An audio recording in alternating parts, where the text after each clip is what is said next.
Und das deutsche Volk siegt heil! Sieg heil! Sieg heil!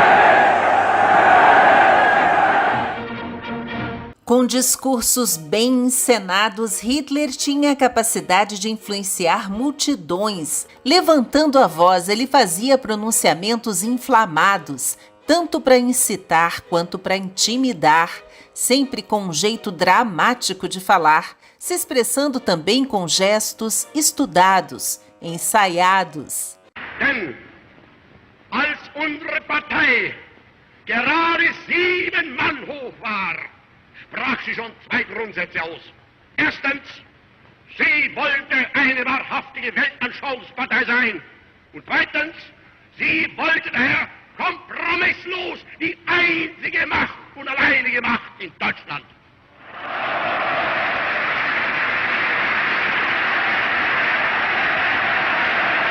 Tudo muito bem analisado, cada palavra, cada detalhe para aperfeiçoar o carisma e a retórica habilidosa do Führer e cativar as multidões. O próprio Hitler afirmou que era consciente de que não tinha ninguém igual a ele na arte de influenciar as massas. E a chegada ao poder foi possível, em parte, por uma campanha de propaganda sem precedentes. Olá, amigos da história! Tudo isso foi registrado em centenas, talvez milhares de gravações em áudio e vídeo. Mas o que poucos já ouviram é como era a voz normal do Hitler. A do dia a dia, não a dos discursos, mas a das conversas com os companheiros do partido nazista, por exemplo, ou com os generais e até mesmo com a companheira dele, a Eva Braun. E dá para entender por quê. Se a imagem de Adolf Hitler era toda fabricada antes de ser apresentada ao povo alemão,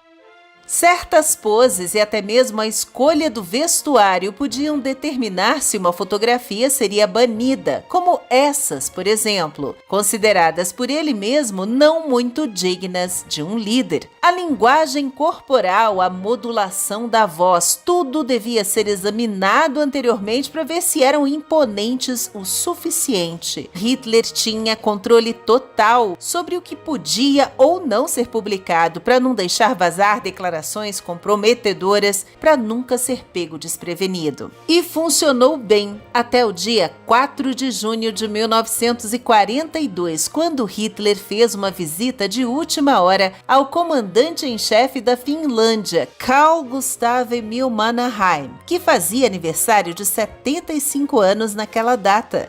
Esse militar estava pressionado entre o líder nazista e Joseph Stalin e já havia comandado as forças finlandesas contra a União Soviética na chamada Guerra de Inverno, 2 anos antes. Só que a Finlândia também tinha apenas uma aliança parcial com a Alemanha, mas o Führer estava ali para reafirmar o apoio de Mannerheim. Para evitar que a presença de Hitler parecesse uma visita oficial de Estado, o encontro foi realizado dentro de um trem em Imatra, no sul da Finlândia. Um engenheiro de som chamado Thor Dahmen, que trabalhava na rádio finlandesa, a estação de transmissão nacional do país, deveria gravar o discurso de Hitler dando os parabéns e depois a resposta do aniversariante, o Mannerheim, no vagão de trem. Mas depois dos pronunciamentos, os chefes militares e as comitivas foram almoçar num vagão bem ao lado. E sem que ninguém soubesse, a conversa particular, franca e desprotegida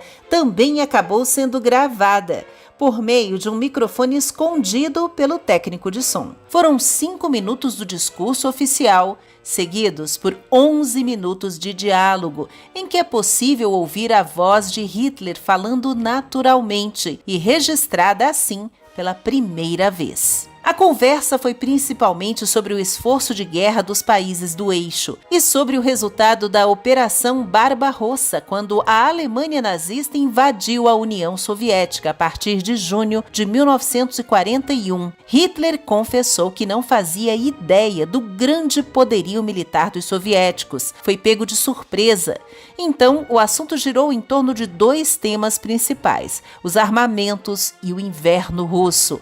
As legendas estão em português com algumas palavras alemãs em destaque. Eine sehr große Gefahr, vielleicht die schwerste. deren ganzen Umfänge überhaupt erst jetzt messen können. Wir wussten das selber auch nicht so ganz genau, wie ungeheuerlich dieser Staat gelöst war. Aber das hätten wir nicht geahnt im Winterkrieg. Im Winterkrieg hätten wir das nicht geahnt. Natürlich hatten wir den Eindruck, dass sie gut gerüstet waren.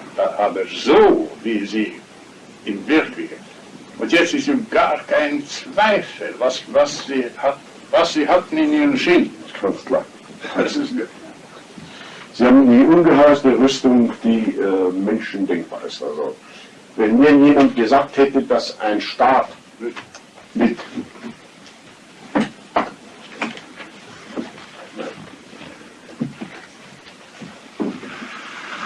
Wenn mir jemand gesagt hätte, dass ein Staat mit 35.000 Tanks antreten kann, dann hätte ich gesagt, Sie sind wahnsinnig geworden.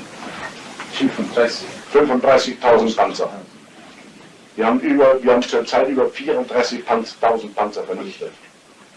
Wenn mir das jemand gesagt hätte, ich hätte gesagt, wenn mir ein General von mir erklärt hätte, dass hier ein Staat 35.000 Panzer, hätte ich gesagt, Sie, Herr, Sie sehen alles doppelt oder zehnfach.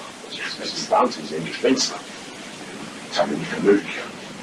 Hitler prosseguiu falando sobre uma fábrica na União Soviética fechada pelos nazistas. Wir haben Fabriken gefunden, allein eine da in Kramatorskaya zum Beispiel. Das war vor 2 Jahren ein Bau und wir hatten keine Ahnung. Heute ist dort eine Panzerfabrik, die in der ersten Schicht etwas über 30.000 und in den Vollausbau über 60.000 Arbeiter beschäftigt. Eine einzige Panzerfabrik. Wir haben sie besetzt. Eine gigantische Fabrik. Arbeitermassen, die allerdings über die Tiere leben.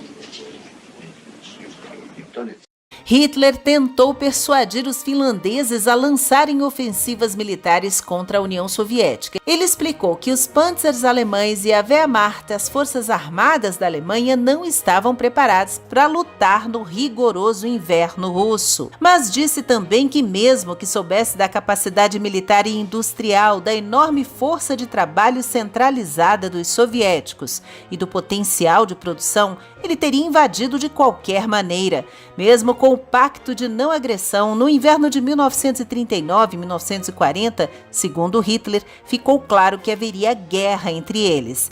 E só sabia que não poderia lutar contra os soviéticos e os aliados ocidentais em uma guerra de 2 frentes, pois isso teria esmagado a Alemanha nazista. Eles já estavam em guerra com o Império Britânico, a Iugoslávia e a Grécia. A Polônia e a França e grande parte da Europa Ocidental já haviam caído, mas governos no exílio juntavam seus esforços aliados contra as potências do eixo. Ich sagte vorher dem Herrn Staatspräsidenten, ich habe das vorher nicht geahnt, hätte ich es geahnt, dann wäre mir noch schwer zu Herz gewesen, aber den Entschluss hätte ich dann erst recht gefasst, denn es blieb ja gar keine andere Möglichkeit. Ich war mir ja schon klar, schon im Winter 39 oder 40, dass der Auseinandersetzung kommen musste. Ich hatte nur den Albtraum im Westen auf mir. Den Zweitfrontenkrieg, das wäre unmöglich gewesen. Das werden wir auch zerbrochen. Das sehen wir heute besser, als wir es damals vielleicht noch erkannten. Das werden wir zerbrochen. Und ich wollte an sich noch im Herbst 39, wollte ich an sich noch den Westfeldzug durchführen. Nur dieses dauernde schlechte Wetter, das wir hatten, das hat uns daran gehindert. Denn unsere ganze Bewaffnung war ja, es ist eine Schönwetterbewaffnung. Sie ist sehr tüchtig, sie ist gut, aber es ist leider eine Schönwetterbewaffnung. Wir haben das jetzt hier ja auch in dem Krieg gesehen. Unsere ganzen Waffen sind natürlich auf den Westen zugeschnitten. Und wir alle waren der Überzeugung, das war unsere Meinung eben, seit der ältesten Zeiten her, im Winter kann man nicht Krieg führen. Outros assuntos tratados foram as derrotas sofridas pela Itália de Mussolini na África, na Iugoslávia e na Albânia. Os italianos eram aliados dos alemães, formando uma das 3 potências do eixo, que incluía também o Japão. Então, parte das forças alemãs foram forçadas a desviar da invasão à União Soviética, para, em vez disso, resgatar tropas italianas sendo repelidas pelos gregos. 3 divisões inteiras foram enviadas para reforçar os italianos, em vez de invadir a Rússia. Rússia. Dann musste diese riesige Umstellung unserer Divisionen vom Westen nach dem Osten vorgenommen werden. Erste Besetzung hatten wir in Norwegen diese Aufgabe. Im selben Augenblick kam eigentlich, darf ich heute übrigens sagen, sehr großes Unglück über uns, nämlich die Schwächen, die sich in Italien ergeben hatten durch erstens die nordafrikanische Situation, dann zweitens durch die Situation in Albanien, Griechenland, ein ganz großes Unglück. Wir mussten nun helfen. Das bedeutete für uns mit einem Schlag zunächst wieder eine Zerreißung unserer Luftwaffe, Zerreißung unserer Panzerverbände. Während wir gerade dabei waren, die Panzerverbände hier für den Osten fertig zu machen, mussten wir nun mit einem Schlag zwei geschlossene Divisionen, es ist dann eine dritte geworden, abgeben und dauernd sehr große Verluste dort ergänzen. Es sind doch blutige Kämpfe gewesen, die in der Wüste ausgebrochen worden sind. Das alles hat uns natürlich dann auch später im Osten gefehlt und es war nicht anders denkbar als. Somente 11 minutos depois do início da conversa particular que estava sendo gravada no vagão ao lado, os guarda-costas da SS perceberam o que ocorria e sinalizaram para Thor Dahmen parar imediatamente. É o que explica o final abrupto no meio de uma frase, onde Hitler descrevia um diálogo que ele teve com Vyacheslav Molotov, então ministro das Relações Exteriores da União Soviética. O Führer acreditava que os soviéticos tinham seus próprios projetos para governar toda a Europa e que ele tinha que lançar uma operação para impedir que os campos de petróleo na Romênia fossem capturados. Auch frage mich, wie unsere Stellung in Rumänien sei. Wir hatten ja die Garantie abgegeben, ob die Garantie sich auch gegen Russland richtet. Das glaube ich nicht, dass sie die gegen sie richtet, denn sie haben doch wohl gar nicht die Absicht, Rumänien zu überfallen. Wir haben nie etwas gehört, dass sie die Absicht haben, dass sie Rumänien überfallen, weil sie haben immer gesagt, dass Bessarabien ihnen gehört, aber sie haben doch nie erklärt, dass sie Rumänien überfallen wollen. Er sagt, er möchte präzise wissen, ob diese Garantie.